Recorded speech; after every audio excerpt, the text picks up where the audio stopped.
Getting diagnosed with ADHD and autism as an adult can be life-changing. Therapist Sarah Lupardis, who specializes in ADHD and autism, says it's not about fixing people. It's about finding what works. Let's do it with purpose and intention and say, I'm going to put the laundry in the dryer, and then I'm going to purposely sit down for the 45 minutes that the dryer's on and scroll TikTok, and then when the dryer buzzer goes off, I'm going to go get my laundry. Watch our social media series on getting diagnosed with ADHD and autism as an adult on our Instagram and YouTube channels.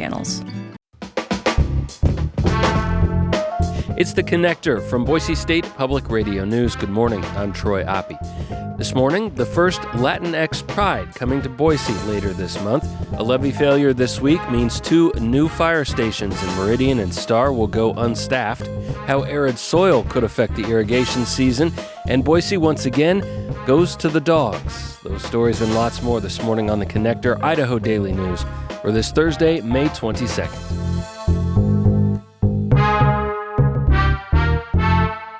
2 fire stations in the Middleton Star Fire District will go unstaffed following the failure of 2 funding levies in this week's consolidated election. The Idaho Press reports Mid-Star District Chief Greg Tominski says the nearly completed brand new Fire Station 55 in Star and Station 54 in Middleton, which is a storage building being renovated into a fire and EMS station, will both go unstaffed when construction is finished.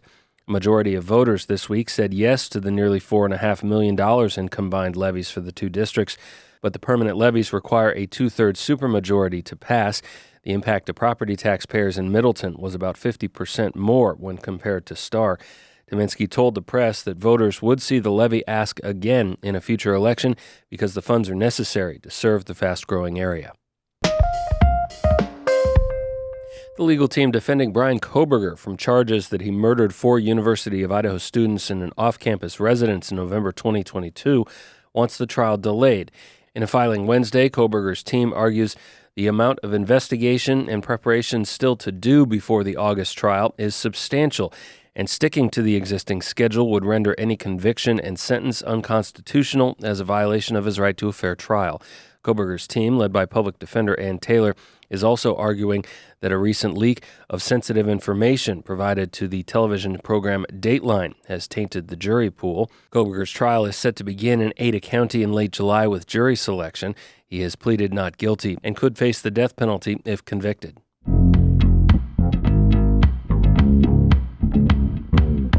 Boise will host its first ever LatinX Pride at the end of this month. Giselle Salas spoke to organizers who hope to shine a light on the diversity within Idaho's Hispanic community. The first ever celebration of Latinx trans and queer voices in Boise will take place on May 31st, kicking off Pride Month in June. Co-organizer Oliver McDonald says the goal is to highlight the many experiences of the community. While we've siloed it into a month, it doesn't have to be just this one month for Pride.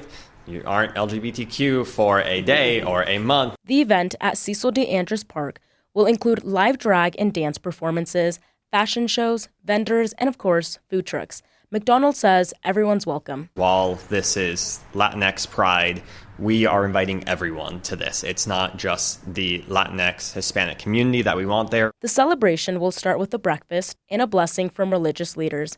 Head organizer Joel Camacho says Catholicism in the Hispanic community sometimes makes it difficult for LGBTQ plus people to feel accepted. But he's seen many family members have a change of heart when a loved one comes out. You don't have to choose between your spiritual faith and loving your family member. Camacho says this year's theme, La Diaspora, will also highlight the experiences of those who have built new homes in America while not forgetting their cultures, stories, and dreams. He says the community comes from all over Latin America. We share a common language, and there's some shared history, but we all have our very unique cultures and the different spices that we have in our cultures. Organizers will also be handing out pamphlets to educate attendees on immigration rights. Giselle Salas, Boise State Public Radio News. The first Latinx Pride in Idaho took place in Nampa in 2022. Pride Month is celebrated in June across the country. It honors the 1969 Stonewall Uprising. Boise's Pride Fest has been celebrated in September since being delayed in 2020 due to the COVID-19 pandemic.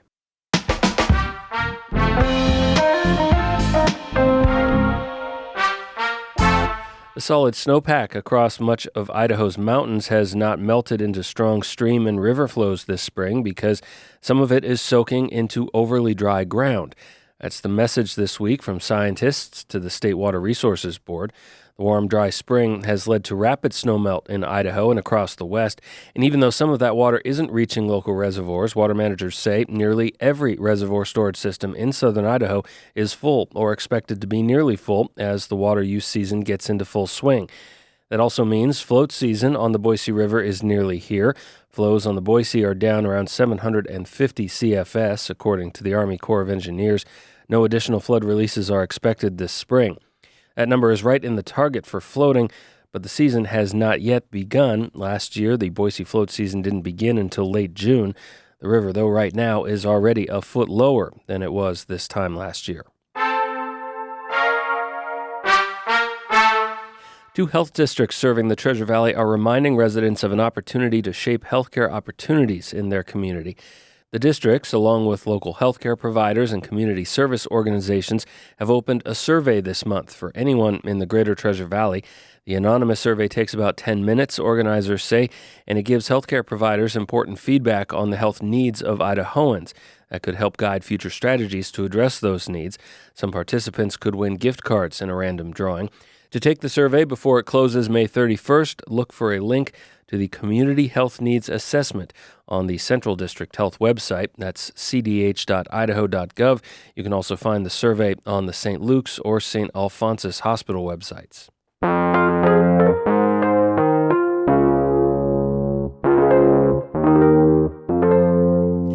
It's the eve of Memorial Day weekend. Many of us, of course, take a moment to travel. Sometimes we bring our pets.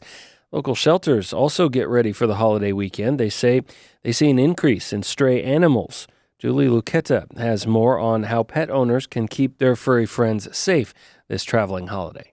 Mercedes Beal from the Bannock Humane Society in Pocatello says owners should pay extra attention to their pets if they plan to camp or take them on the road. They're more likely to, take off during them kind of settings because they're not being watched as much. She says shelters always anticipate a spike of lost and found animals during holidays. If you take the animals traveling, they're not familiar, they're stressed, they're in a new environment. And so it's kind of like a fight or flight, so you just react and they take off. Beal says owners should avoid bringing dogs to a Memorial Day parade unless they know for sure they won't get spooked by the crowds. People bring their animals to it and then the animals take off, because all the noises, them lights, the best thing you do is just to keep your animals inside during them gatherings. Beal also recommends making sure pets are microchipped and wearing a collar with their owner's contact information. Julie Luqueta, Boise State Public Radio News.